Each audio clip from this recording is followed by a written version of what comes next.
Les deux derniers grands conflits militaires qui ont marqué notre pays ont été le théâtre d'une violence extrême, semant l'épouvante et l'horreur, endeuillant par là même des milliers et des milliers de familles. Pour honorer la mémoire de ces soldats, de ces maquisards, on a construit des mémoriaux, des monuments funéraires, autrement dit des cénotaphes.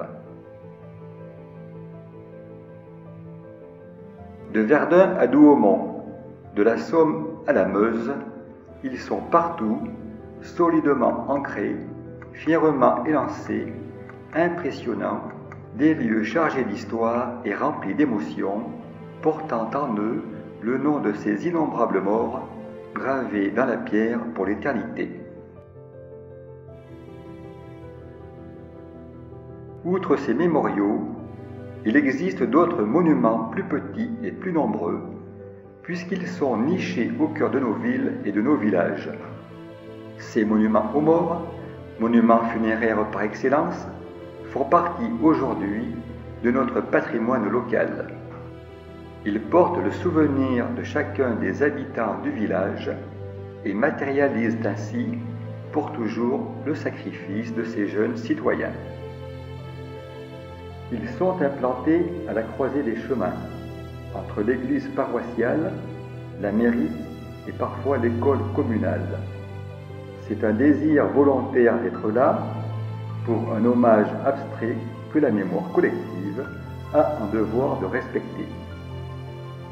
Leur architecture, très différente les uns des autres, parfois très stylisée, porte les symboles de bravoure, d'héroïsme, de résistance, de gloire, de paix et de liberté. Au-delà de nos frontières, d'Elgin en Écosse en passant par le Rajasthan en Inde, on retrouve d'autres cénotaphes. Ces derniers ressemblent à de petits pavillons avec un dôme sur le sommet, typique de l'architecture hindoue. De véritables chefs-d'œuvre, finement ciselés, tous sculptés, une dimension à la hauteur de leurs coutumes religieuses. À l'intérieur, une stèle parfois en marbre, sur laquelle est gravé le nom des morts. Tout comme en Charente-Maritime, précisément à Talmont-sur-Gironde, le magnifique et ancestral cimetière jouxte la chapelle Sainte-Radegonde du XIIe siècle.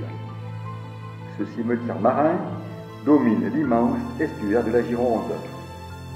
Il y a ici de nombreuses tombes sur lesquelles repose une grosse pierre tombale en granit, en forme de cercueil, elle-même posée sur deux gros blocs de pierre servant de support. Typique d'une architecture spécifique, rongée par les vents et les embruns, ces cénotaphes sont dédiés aux marins pêcheurs disparus en mer, engloutis par les flots.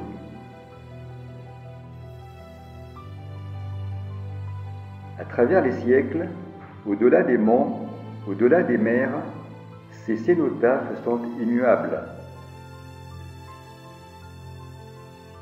De même, si vous allez du côté de Gruissan, dans le département de l'Aude, allez visiter la route des cénotaphes du massif de la Clappe.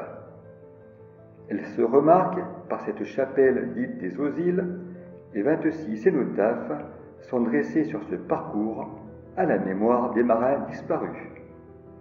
La beauté du site et de ses édifices ne donne pas une impression de tristesse, mais plutôt une sensation de protection et de quiétude, et les marins pêcheurs en firent un lieu de pèlerinage le lundi de Pentecôte. Ce lieu de souvenir en fait l'un des cimetières marins les plus pittoresques du littoral méditerranéen dans l'écrin de verdure du massif de la Clappe. Capitaine au long cours, marins, matelots, pêcheurs, la plaque commémorative s'inscrit dans le souvenir des marins de Gruissan.